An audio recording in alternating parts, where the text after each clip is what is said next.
பிரியமான தேவனுடைய பிள்ளைகளே, கீ ஆஃப் ஹெவன் சேனலுக்கு உங்களை அன்புடன் வரவேற்கிறேன். இன்றைய இறை வார்த்தைகள் வாசிக்க கேட்கலாம் வாங்க. செப்டம்பர் மாதம் தேதி 7, 2024, பொது காலம் 22ஆம் வாரம், சனிக்கிழமை. முதல் வாசகம். பட்டினியோடும் தாகத்தோடும் ஆடையின்றியும் இருக்கிறோம். திருத்தூதர் பவுல் கொரிந்தியருக்கு எழுதிய முதல் திருமுகத்திலிருந்து வாசகம்.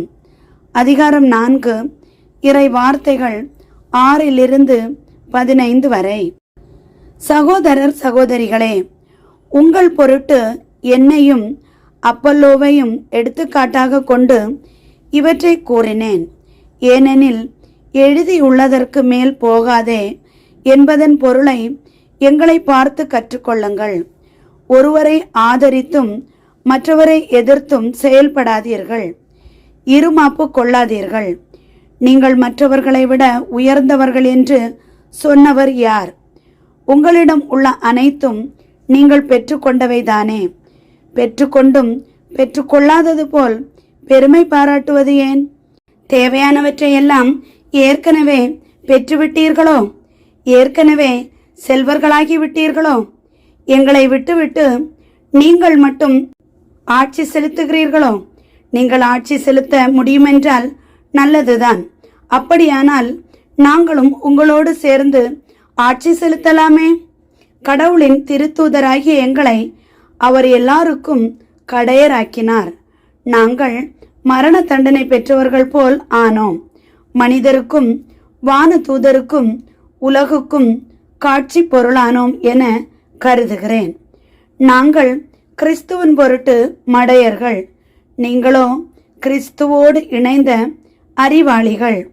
நாங்கள் வலுவற்றவர்கள், நீங்களோ வலிமை மிக்கவர்கள். நீங்கள் மாண்புள்ளவர்கள், நாங்களோ மதிப்பற்றவர்கள். இந்நேரம் வரை பட்டினியோடும் தாகத்தோடும் ஆடையின்றியும் இருக்கிறோம். அடிக்கப்படுகிறோம், நாடோடிகளாய் இருக்கிறோம். எங்கள் கைகளால் பாடுபட்டு உழைக்கிறோம். பழிக்கப்படும் போது ஆசி கூறுகிறோம். துன்புறுத்தப்படும் போது பொறுத்து கொள்கிறோம். அவமதிக்கப்படும் போதும் கனிவாக பேசுகிறோம். நாங்கள் உலகத்தின் குப்பை போல் ஆனோம்.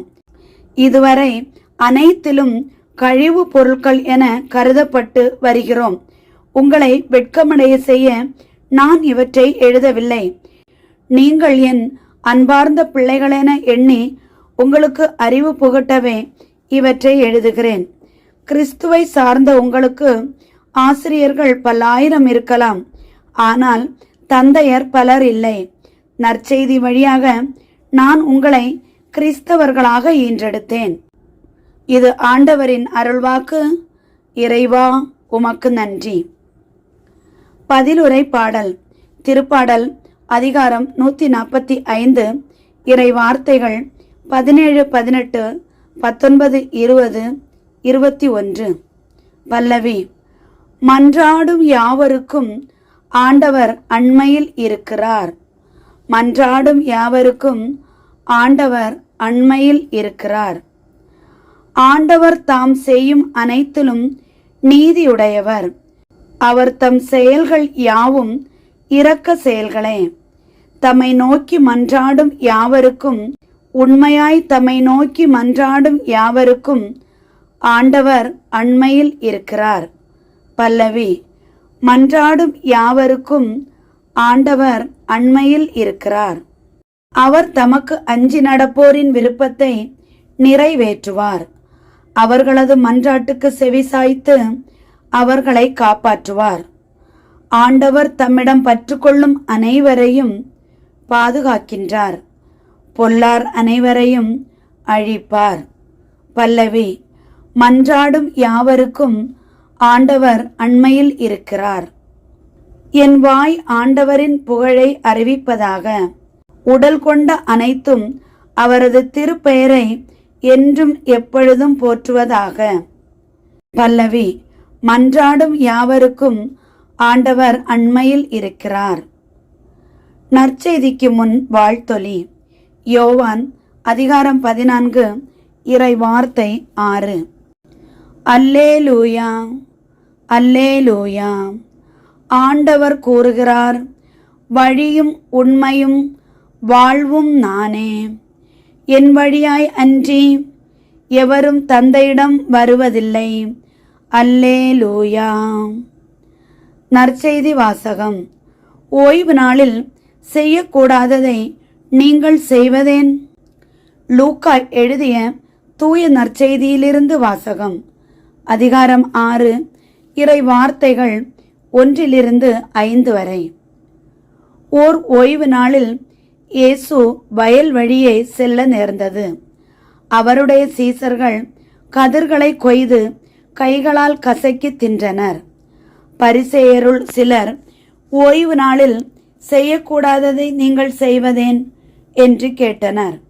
அதற்கு இயேசு மறுமொழியாக, தாமும் தம்முடன் இருந்தவர்களும் பசியாய் இருந்தபோது தாவீது செய்ததை குறித்து நீங்கள் வாசித்தது இல்லையா?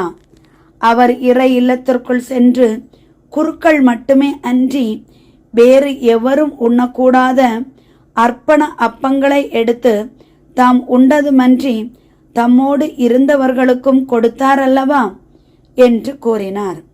மேலும் அவர்களிடம், ஓய்வு நாளும் மானிட மகனுக்கு கட்டுப்பட்டதே என்றார். இது கிறிஸ்துவின் நற்செய்தி. கிறிஸ்துவே உமக்கு புகழ். பிரியமான தேவனுடைய பிள்ளைகளை, இன்றைய இறை வார்த்தைகளை வாசிக்க கேட்டீர்கள். இந்த வார்த்தைகள் ஒவ்வொன்றினும் வாயிலாக நம் ஆண்டவர் நம்மை ஆசீர்வதித்து காப்பாராக. ஆமேன். என்றும் அன்புடன் லைலா ஜேசுபாலன்.